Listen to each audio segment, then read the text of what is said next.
आज हम आपको भगवान शंकर की बड़ी ही अद्भुत कहानी सुनाने जा रही हूँ।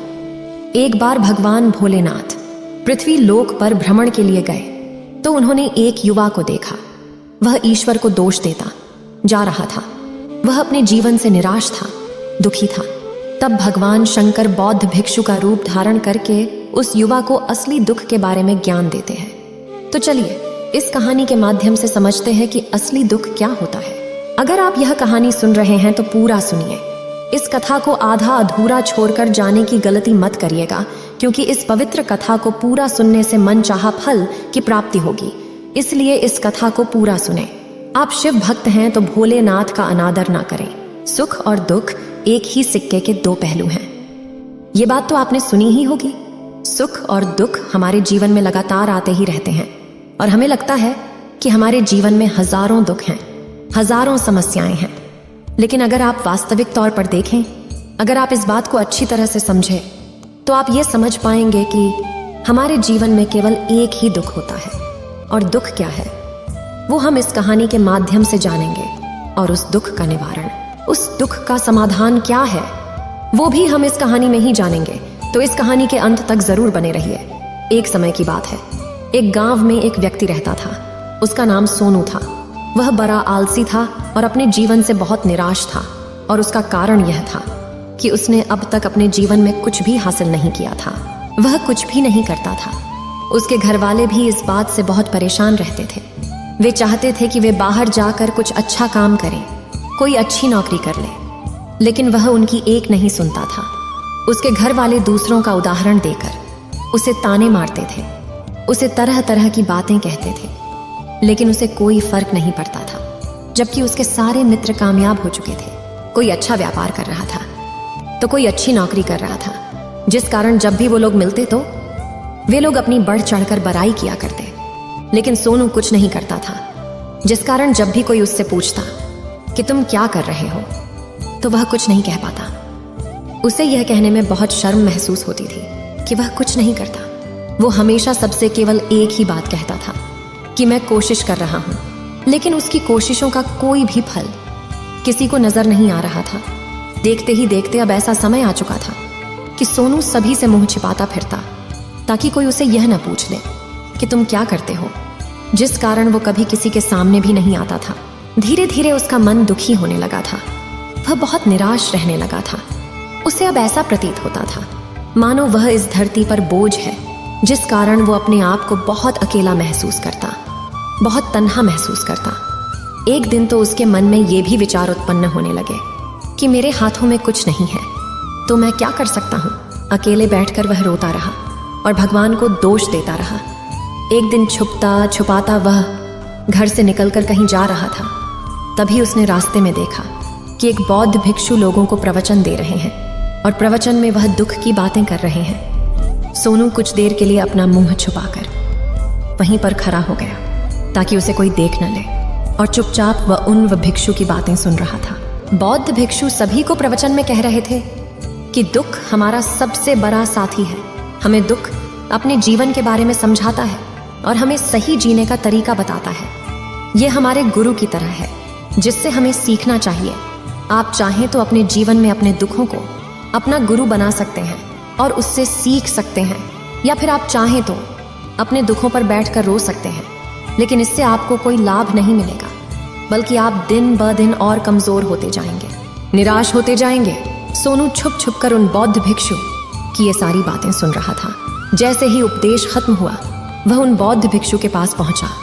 उन्हें प्रणाम करके वह कहता है, हे महात्मा, अभी आप कुछ देर पहले दुख को गुरु बता रहे थे। आप कह रहे थे कि दुखों से हमें सीखना चाहिए, हमें उन्हें अपना गुरु बनाना चाहिए।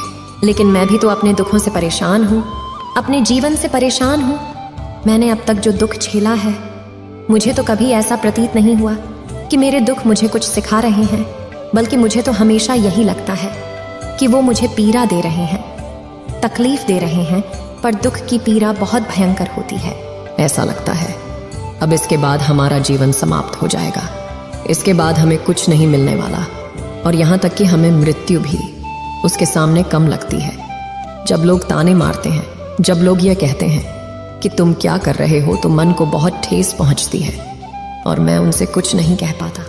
सोनू की ये सारी बातें सुनकर वो बौद्ध भिक्षुक सोनू से कहते हैं, बेटा तुम्हें क्या दुख है और तुम दुख के बारे में ऐसी बातें क्यों कर रहे हो? सोनू ने अपने ऊपर बीती हुई सारी बातें उन बौद्ध भिक्षु को बता दी और कहने लगा, हे महात्मा, क्या आपके पास मेरे दुख का कोई समाधान है? सोनू की यह बात सुनकर वो बौद्ध भिक्षु मुस्कुराने लगे और सोनू से कहते हैं, बेटा जब तुम्हारे जीवन में कोई असली दुख आए तब तुम मेरे पास आना, मैं इसका समाधान तुम्हें अवश्य बताऊंगा।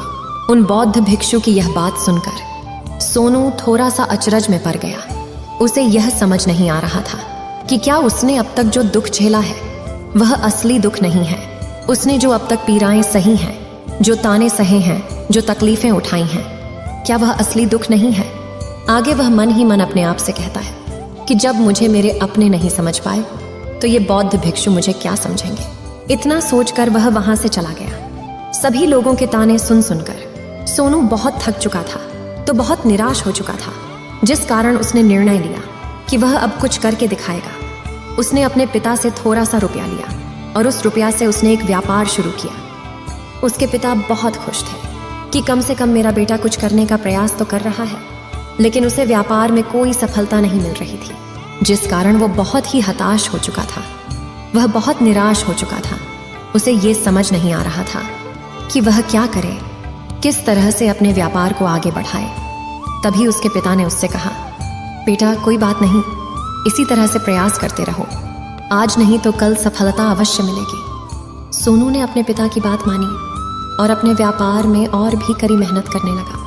धीरे धीरे उसे सफलता मिलने लगी और फिर उसने रफ्तार पकड़ ली। देखते ही देखते केवल 3 सालों के अंदर वह एक बहुत बड़ा व्यापारी बन गया। अब उसके पास धन दौलत की कोई कमी नहीं थी। लोग जो उसे पहले नापसंद किया करते थे अब उसे पसंद करते थे, उसकी चिंता करते थे, उसके कार्यों की सराहना करते थे। उसके माता पिता भी अब अपने बेटे से बहुत खुश थे और उसकी सफलता से वे अत्यंत प्रसन्न थे। धीरे धीरे सोनू के मित्रों की संख्या लगातार बढ़ती जा रही थी। सोनू के कुछ मित्रों ने उसे यह भी सलाह दी कि उसे अपना व्यापार और तेजी से बढ़ाना चाहिए, उसे और फैलाना चाहिए। जब तुम आज केवल इस नगर के सबसे बड़े व्यापारी हो तब तुम इतना खुश हो, तुम्हारे साथ ये सारे लोग हैं। वहीं पर तुम सोचो कि जब तुम इस राज्य के सबसे बड़े व्यापारी बन जाओगे तब तुम्हारे यहाँ पर लोगों की भीड़ लग जाएगी। लोग तुमसे मिलने के लिए समय निकालेंगे। यहाँ तक कि इस राज्य का राजा भी तुमसे मिलना चाहेगा, तुम्हारी तारीफ करेगा, और यदि कभी ऐसी जरूरत आन पड़ी तो वह तुमसे धन भी उधार लेने के लिए अवश्य आएगा। सोनू को अपने दोस्त की यह बात बहुत पसंद आई। सोनू ने सोचा कि मेरे मित्र सही कह रहे हैं, मुझे अपने व्यापार को और बड़ा करना चाहिए और फैलाना चाहिए, तभी तो हर कोई मेरे बारे में जान सकेगा, हर कोई मुझे पहचानेगा।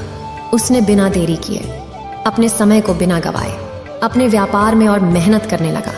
लेकिन अब की बार उसके मन में धैर्य नहीं था, जिस कारण उसने कुछ अनुचित कदम उठाए ताकि उसका व्यापार जल्दी से जल्दी और बड़ा हो जाए। उसने कई लोगों से अधिक मात्रा में धन उधार ले लिया, जिससे उसके ऊपर अब काफी ऋण हो चुका था। और इतना ही नहीं, वो यहाँ पर नहीं रुका। उसने अधिक से अधिक मुनाफा कमाने के चक्कर में अपने माल की गुणवत्ता को भी खराब कर दिया, जिससे अब उसके माल में वह बात नहीं रह गई थी जो पहले हुआ करती थी। लेकिन वह अपने मित्रों की बात सुनता रहा। जैसा उसके मित्र कहते थे वो वैसा ही करता चला जा रहा था। यहाँ तक कि उसने अपने व्यापार को और भी तीव्रता से बढ़ाने के लिए अपने दूसरे छोटे व्यापारियों के खिलाफ षड्यंत्र भी रचने शुरू कर दिए, जिस कारण उसके मन में अब पहले जैसा वह सुकून नहीं था। उसे अब रातों को नींद नहीं आती थी। वह केवल एक ही विचार में लगा रहता था कि किस तरह से उसका व्यापार पूरे राज्य में फैल जाएगा और वह इस राज्य का सबसे बड़ा व्यापारी बन जाएगा, जिस कारण वह दिन रात केवल इसी मेहनत में लगा रहता, वह किसका व्यापार जल्दी से जल्दी और बड़ा हो जाए। हालांकि उसके पास अब सब कुछ था, धन दौलत, अच्छा घर, गाड़ियां, नौकर चाकर, सभी सुख सुविधाएं। लेकिन उसके बावजूद भी वह उन चीजों का लाभ नहीं उठा पा रहा था, क्योंकि उसका पूरा ध्यान केवल अपने व्यापार को और उन्नति पर ले जाना था। एक दिन सोनू अपने रथ पर बैठकर एक मार्ग से होकर गुजर रहा था। तभी रास्ते में उन्हें गुरुवर का आश्रम पड़ा। ये देखकर वह उन बौद्ध भिक्षु के पास गया और बौद्ध भिक्षु से कहने लगा, हे महात्मा, आपने कहा था कि जब मेरे जीवन में कोई असली दुख आए तब मैं आपके पास आऊं। इस कारण मैं यहाँ पर आया हूँ। आज मैं बहुत दुखी हूँ। मैं रातों को सो नहीं पाता। मेरे पास सब कुछ होते हुए भी मैं उनका लुत्फ नहीं उठा पाता। उसने अपनी सारी बातें एक एक करके उन बौद्ध भिक्षु को बता दी। तभी वह बौद्ध भिक्षु सोनू से कहते हैं, बेटा, जब तुम पहली बार आए थे तब भी तुम बहुत दुखी थे, लेकिन तब तुमने अपने दुख से क्या सीखा था? इसके जवाब में सोनू उन बौद्ध भिक्षु से कहता है, हे महात्मा, जब मैं अपने जीवन में कुछ नहीं कर पा रहा था तब मैंने अपने दुखों से यह सीखा था कि केवल सोचने मात्र से कुछ नहीं होगा। उसके लिए हमें कुछ करना भी पड़ेगा, और केवल कोई कर्म करना ही हमें सफल नहीं बनाता, बल्कि उस कर्म को उसके अंजाम तक पहुंचाना हमें सफल बनाता है। फिर चाहे रास्ता कैसा भी हो, फिर चाहे परिस्थितियां कैसी भी क्यों ना हो, फिर चाहे कितनी ही बाधाएं आपके रास्ते में क्यों ना आ जाएं, चाहे ऐसा क्यों ना लगने लगे कि अब आपके जीवन में कुछ नहीं बचा और आप कुछ नहीं कर सकते, तब भी हौसला बनाए रखो, उम्मीद न छोड़े और अपने कार्य पर डटे रहो, यह सोचकर कि जब तक मैं अपने कार्य को सफल नहीं कर लेता, जब तक मैं अपने लक्ष्य तक नहीं पहुंच जाता, तब तक मैं इस कार्य को करता रहूंगा। मैं इस कार्य में अवश्य सफल होकर ही रहूंगा, जबकि बाकी लोग केवल सफल लोगों को महत्व देते हैं, उनके कर्मों को नहीं। सोनू की ये सारी बातें सुनकर वह बौद्ध भिक्षु मुस्कुराने लगे और इस सोनू से कहते हैं, बेटा, जब तुम्हारे जीवन में असली दुख आए तब तुम मेरे पास आना, मैं तुम्हारी समस्या का समाधान अवश्य करूंगा। इतना कहकर वह बौद्ध भिक्षु वहां से उठकर चले गए। सोनू एक बार फिर से उनकी ये बातें सुनकर आश्चर्यचकित रह गया। उसे अब यह समझ नहीं आ रहा था कि क्या उसने जो दुख देखा है, उससे जो तकलीफें अब तक सही हैं, क्या वह असली दुख नहीं है?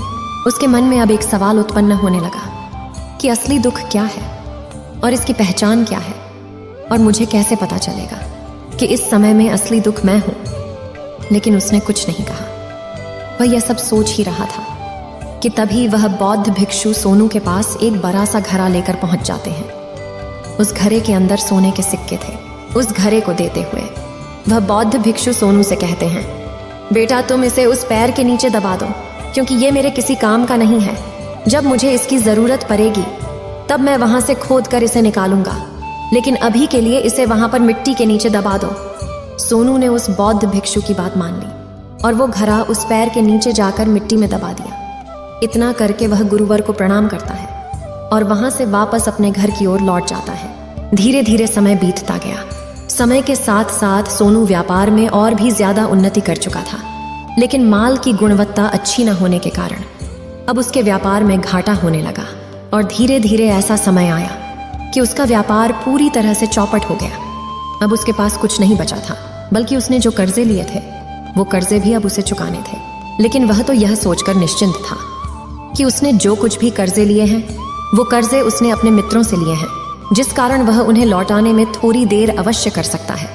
वह तो यह सोच रहा था कि उसके मित्र उसका बुरे समय पर साथ देंगे, लेकिन सबसे पहले उसके मित्र ही उसे अपना कर्ज वापस लौटाने की मांग करने लगे। तब सोनू को एहसास हुआ कि कोई भी अपना नहीं है।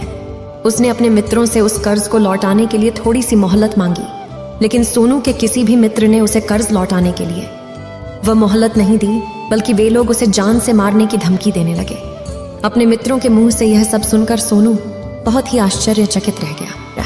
वह जो कुछ सोच रहा था सब कुछ उल्टा पड़ गया। जिस व्यापार के चलते उसके इतने मित्र बने थे, इतने शुभ चिंतक बने थे, वे सब उससे दूर जाने लगे थे। हर कोई उससे पीछा छुड़ाना चाहता था, कोई भी उसका साथ नहीं देना चाहता था। धीरे धीरे उसकी सारी संपत्ति नीलाम हो गई। अब उसके पास कुछ नहीं बचा था। वह सड़क पर आ चुका था।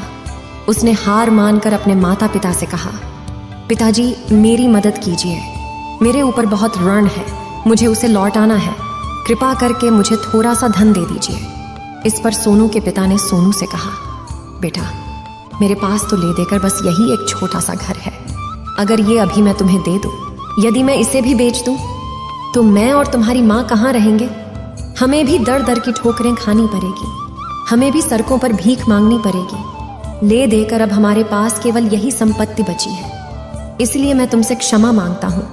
अपने माता पिता के मुख से यह सुनकर सोनू चुपचाप वहां से चला गया और मन ही मन वह सोच रहा था कि अब मेरे पास कुछ नहीं बचा, जो था वह तो सब लुट गया, बर्बाद हो गया। अब मैं जीकर क्या करूंगा?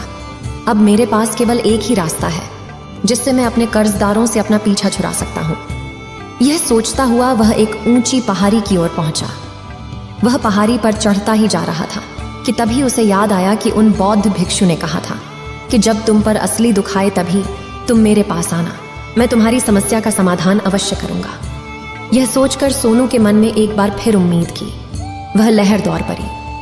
सोनू तुरंत दौड़ता हुआ उन बौद्ध भिक्षु के पास पहुंचा और सोनू ने उन्हें प्रणाम करके अपने ऊपर बीती हुई हर एक बात उन्हें बता दी और कहने लगा, हे महात्मा, आपने कहा था कि जब मेरे ऊपर असली दुख आएगा तब आप उसका समाधान अवश्य करेंगे। तभी वह बौद्ध भिक्षु सोनू की इस बात को सुनकर मुस्कुराने लगे और कहते हैं, बेटा, कहाँ है असली दुख? जब तुम्हारे जीवन में असली दुख आएगा तो मैं उसका समाधान अवश्य करूंगा। उन बौद्ध भिक्षु के मुख से यह सुनकर सोनू के सब्र का बांध टूट गया और सोनू ने उन बौद्ध भिक्षुओं से कहा, हे महात्मा, आखिरी असली दुख क्या होता है? क्या मैंने आज तक जो भी दुख झेला है, जो भी तकलीफें आज तक मैंने सही हैं, क्या ये दुख नहीं है? क्या इसे दुख नहीं कहते? तभी वो बौद्ध भिक्षु सोनू से कहते हैं, बेटा, पहले तुम मुझे ये बताओ कि तुमने अपने दुख से क्या सीखा है। इसका जवाब देते हुए सोनू उन बौद्ध भिक्षु से कहता है, हे महात्मा, मैंने तो यही देखा है कि जो लोग तुम्हारी तरक्की में तुम्हारा पीछा करते हैं, तुम्हारे साथ जुड़ते हैं, वो लोग तुम्हें अवश्य धोखा देंगे, क्योंकि ऐसे लोग बुरे समय पर तुम्हारा साथ नहीं देने वाले, बल्कि तुम्हारा फायदा उठाने का ही वह प्रयास करेंगे। इसलिए ऐसे लोगों पर भरोसा न करें, बल्कि जो लोग तुम्हारी असफलता के समय पर, तुम्हारे बुरे समय पर तुम्हारे साथ खड़े हैं, वही तुम्हारे असली मित्र हैं और वही तुम्हारे साथ रहते हैं। और ऐसे लोग तुम्हें बहुत कम मिलते हैं, और जिन्हें भी ऐसे लोग मिलते हैं उन्हें हमेशा उनकी कद्र करनी चाहिए। आगे सोनू उन बौद्ध भिक्षु से कहता है कि जब तुम कोई कार्य कर रहे हो तो उसे पूरी ईमानदारी से करो, धैर्य रखो, लालच न करो और अपने लक्ष्य तक पहुंचने के लिए किसी के लिए भी कोई षड्यंत्र न रचो, क्योंकि ऐसा करने से तुम्हारे साथ ही बुरा होगा और तुम्हें हमेशा नुकसान में रहोगे। सोनू की ये सारी बातें सुनकर बौद्ध भिक्षु उस पैर के पास पहुंचे। उन्होंने गड्ढा खोदा और वह घड़ा निकालकर उस सोनू के हाथ में थमा दिया, जिसमें सोने के सिक्के भरे हुए थे। वह खरा सोनू के हाथ में थमाते हुए उन बौद्ध भिक्षुओं ने कहा, लो इसे पकड़ो, और जब तुम्हारे जीवन में असली दुख आए तब तुम मेरे पास आना, मैं इसका समाधान अवश्य करूंगा। सोनू अब भी बड़ी अचरज में था। उसे यह समझ नहीं आ रहा था कि आखिर ये असली दुख है क्या, लेकिन उसने अपने हाथों में पड़े हुए उस घड़े को देखा जिसके अंदर सोने के सिक्के थे। ये देखकर उसे मन ही मन ये लगा कि चलो, अब तो थोड़ी सी राहत अवश्य हो जाएगी। मैं अपने मित्र का वो कर्ज लौटा सकूंगा और एक नया व्यापार भी फिर से आरंभ कर सकूंगा। जिस कारण उसने उन बौद्ध भिक्षुओं को प्रणाम किया, उनका धन्यवाद किया और वहां से चल पड़ा। सोनू ने उस सोने के सिक्कों से सभी का कर्जा लौटा दिया और अपने लिए एक बार फिर से नया व्यापार शुरू किया। व्यापार छोटा था, लेकिन अब की बार सोनू बहुत खुश था। उसने पूरी ईमानदारी, मेहनत और लगन के साथ अपने व्यापार पर काम किया और देखते ही देखते एक बार फिर से वह एक बड़ा व्यापारी बन गया। लेकिन अब की बार वो बहुत खुश था, क्योंकि इस बार उसने कोई लालच नहीं की, ना ही किसी के लिए षड्यंत्र रचा, बल्कि उसने पूरी ईमानदारी और मेहनत के साथ अपने व्यापार पर काम किया।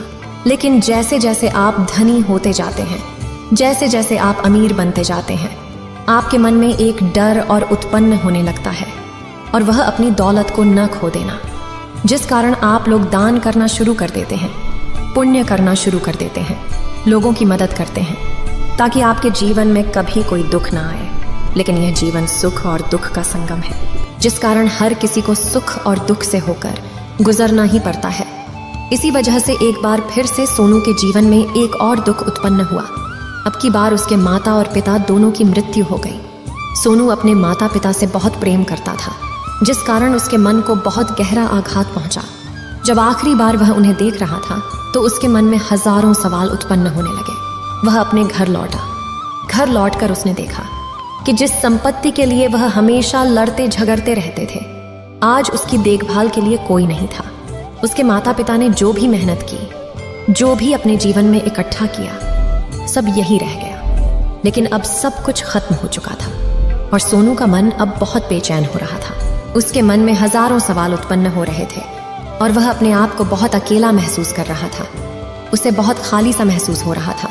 उसने इधर उधर देखा, लेकिन उसे कुछ समझ नहीं आया। तभी उसे उन बौद्ध भिक्षु की याद आई। वे तुरंत ही भागा उन बौद्ध भिक्षु के पास पहुंचा। उसे देखते ही उन बौद्ध भिक्षु ने सोनू से सवाल किया और कहा, क्या बात है बेटा, क्या कोई फिर से दुख आन पड़ा है? तभी सोनू ने कहा, नहीं गुरुदेव, अब तो सब ठीक है, लेकिन आज मेरे माता पिता की मृत्यु हो गई और मैं बहुत अकेला महसूस कर रहा हूँ। मैं बहुत दुखी महसूस कर रहा हूँ, जैसे कुछ खाली सा है, जैसे कुछ अकेलापन सा। तभी वह बौद्ध भिक्षु सोनू से कहते हैं, बेटा, इसमें दुखी होने वाली बात क्या है? यह तो जीवन है, एक दिन तो सभी को जाना है। यहाँ पर कोई भी रहने नहीं आया और ना ही कोई रहेगा। हम सब एक ना एक दिन मृत्यु को प्राप्त हो ही जाएंगे, और मृत्यु कब आएगी ये किसी को नहीं पता।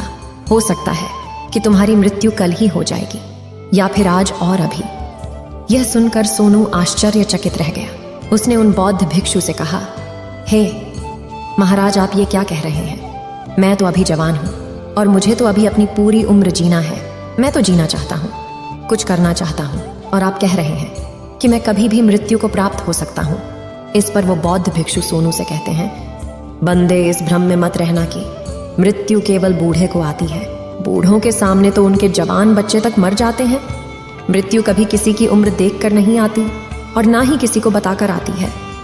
उन बौद्ध भिक्षु के मुख से ये सारी बातें सुनकर सोनू और भी ज्यादा बेचैन हो गया और वो चुपचाप वहां से चला गया। उसके मन का वो खालीपन अब भी वैसे ही था। वह भी अपने आप को बहुत अकेला महसूस कर रहा था। उसके बाद से उसका मन अपने व्यापार में भी नहीं लगता। जब भी वह कोई कार्य करता तो उसके मन में ढेर सारे प्रश्न उठने लगते हैं। वो क्या कर रहा है, क्यों कर रहा है, और उसने इस कार्य को क्यों किया? उसके मन में अब एक और प्रश्न उत्पन्न होने लगा था, क्या हम यहाँ पर केवल इसीलिए आते हैं कि इस जीवन को भोगे और एक दिन मृत्यु को प्राप्त हो जाए? वह यह समझ नहीं पा रहा था कि जीवन का असली मतलब क्या है। उसने कई विद्वानों से पूछा, अपनी तरफ से जो मुमकिन हो सकता था खोजबीन की, लेकिन उसे कोई भी जवाब नहीं मिल पा रहा था।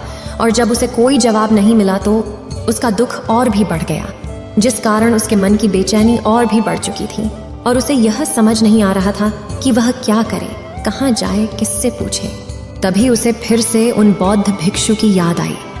वे एक बार फिर से उन बौद्ध भिक्षु के पास पहुंचा और उसने अपने मन की सारी बातें उन गुरुवर को बता दी। तभी वो बौद्ध भिक्षु मुस्कुराने लगे और सोनू से कहते हैं, बेटा, आज पहली बार तुम्हारे जीवन में असली दुख उत्पन्न हुआ है। वास्तव में तो यही है जिसे हम दुख कह सकते हैं, जो दुख कहलाने लायक है कि हमें पता ही नहीं हम क्या कर रहे हैं, कहाँ जा रहे, क्यों जा रहे हैं, वो कौन है, क्या है, क्यों है, हम क्या करना चाहते हैं। तभी सोनू ने कहा, हे महात्मा, मेरे इस दुख का समाधान कीजिए, मुझे इस दुख का निवारण दीजिए। तभी वह बौद्ध भिक्षु सोनू से कहते हैं, हम सबके अंदर क्रोध, लालच, लोभ जैसी कई वासनाएं हमारे अंदर घर करके बैठ जाती हैं, जिस कारण हम अपने जीवन को टुकड़ों में जीते हैं और हमारी चेतना कभी एक नहीं हो पाती। हम कभी एक जगह सोच नहीं पाते, समझ नहीं पाते और हमारी ऊर्जा शक्ति भी पूरी तरह से छिन्न भिन्न हो जाती है। और आजकल के इस दौर में हमारे पास तो इतना भी समय नहीं कि हम एक पल निकाल करके, एक पल के लिए मूर कर अपने आप को देख सकें, अपने आप को समझ सकें। वास्तविकता में हर कोई यहाँ पर अपने जीवन भर केवल दुख दुख कहकर चिल्लाता रहता है, उसका समाधान निकालने का हर मुमकिन प्रयास करता है, लेकिन जिसे हम दुख समझते हैं वह तो दुख है ही नहीं, तो इसका समाधान आपको कहाँ से मिलेगा। ये तो परिस्थितियां हैं जिसके कारण हम अपने आप को दुखी समझते हैं, अपने आप को तकलीफ में समझते हैं। जैसे हम एक परिस्थिति से निकलते हैं, हम किसी दूसरी परिस्थिति में फंस कर रह जाते हैं। जिस प्रकार हम पहली समस्या का सामना करते हैं, उसी प्रकार हम दूसरी समस्या का भी सामना करते रह जाते हैं। और जब हम इन परिस्थितियों से हार मान लेते हैं, जब हमें लगता है कि अब कोई रास्ता नहीं बचा, तब हमारे सामने हमें केवल एक ही रास्ता नजर आता है और वह है मृत्यु। लेकिन यह कोई समाधान नहीं है, ये कोई रास्ता नहीं है। इसलिए यदि आप सचमुच अपनी समस्याओं का समाधान चाहते हैं तो अपने आप को इकट्ठा करना सीखें। अपनी ऊर्जा को इस संसार में वापस कीजिए, उसे एक कर और अपने ऊपर ध्यान लगा। मृत्यु से पहले अपने आप को पहचानो, अपने आप को जानो, अपने आप को बिखरने न दो। तभी सोनू उन बौद्ध भिक्षु से कहता है, हे महाराज, तो क्या हमें इस जीवन को नहीं जीना चाहिए? क्या हमें अपनी इच्छाओं को नहीं पूरा करना चाहिए? तभी वह बौद्ध भिक्षु सोनू के इस सवाल का जवाब देते हुए कहते हैं कि हमें किसी से भी लगाव नहीं रखना चाहिए, हमें अपनी इच्छाओं को मार देना चाहिए, हमें संपत्ति इकट्ठा नहीं करनी चाहिए, क्योंकि हम मनुष्य की इच्छाएं, कामनाएं, वासनाएं ऐसे होती हैं जैसे मानो कि एक पर्वत से गिरता हुआ झरना, जिस पर किसी का नियंत्रण नहीं है सिवाय देखते रहने के और परेशान होने के। लेकिन जब तुम अपने ऊपर ध्यान देने लगते हो तब तुम अपने आप को पहचान जाते हो, समझ जाते हो, तब तुम इस पर नियंत्रण पा सकते हो, तब इच्छाएं भी तुम्हारे वश में होती हैं और फिर तुम चाहो तो उन इच्छाओं पूर्ति भी अवश्य कर सकते हो। गुरुदेव की ये सारी बातें सुनकर सोनू ने गुरुदेव से कहा, हे महाराज, आपका बहुत बहुत धन्यवाद, आपने मेरी सबसे बड़ी समस्या का समाधान आज कर दिया है। मैं आज से अपने आप को एकत्रित करूंगा। गुरुदेव, मानव शरीर में बहुत ऊर्जा है, बहुत शक्ति है, पर वह बेकार के कामों में लग जाती है, जिस कारण हमारा जीवन भी बेकार की चीजों में लगा रहता है। लेकिन हम कभी भी इस पर अपना ध्यान नहीं देते, हम कभी भी अपनी ऊर्जा को केंद्रित नहीं करते, अपने ऊपर कभी ध्यान नहीं देते। हमारा जीवन भी कुछ ऐसा ही है। हम अपने जीवन में हमेशा अपने आप से ऊपर वाले से सवाल करते रहते हैं कि हमारे जीवन में इतना दुख क्यों है। हम सभी के मन यह सवाल तो अवश्य ही उठता है और इसका जवाब है कि वह ईश्वर यह चाहता है कि हम अपने जीवन के अंतिम दुख तक पहुंच सकें, उस गहराई तक पहुंच सकें जहां पर हमें यह पता चल सके कि हमने अभी तक अपने आप को नहीं जान, अपने आप को नहीं पहचाना। मानव शरीर के अंदर जो ऊर्जा है, जो शक्ति है, उसके बारे में हम अभी तक नहीं जानते। हम अपने आप को चाहे तो एकत्रित कर सकते हैं, अपने आप पर नियंत्रण पा सकते हैं, लेकिन हम अपनी इस ऊर्जा का बेअर्थ उपयोग करते रहते, व्यर्थ की चीजों में लगा देते, जिस कारण हम अपने आप को कभी नहीं पहचान पाते और ना ही कभी अपने आप पर नियंत्रण पा सकते हैं। लेकिन यदि आप अपने आप को जानना चाहते हैं, अपने आप को पहचानना चाहते हैं, तो पहले आपको खुद को एकत्रित करना होगा, अर्थात ध्यान लगाना होगा। ध्यान से ही आप अपने दुखों की उन समस्याओं का समाधान निकाल सकते हैं और तभी आप अपने आप को पहचान सकते हैं, जान सकते हैं और अपने जीवन के हर दुखों का समाधान भी कर सकते हैं। इस वीडियो को बोलते समय कोई त्रुटि हो तो मैं क्षमा चाहती हूँ। उम्मीद है आप सभी को यह वीडियो अच्छी लगी होगी। अगर आप शिव के सच्चे भक्त हैं तो चैनल को सब्सक्राइब और वीडियो को लाइक करके कमेंट में हर हर महादेव लिख दीजिए।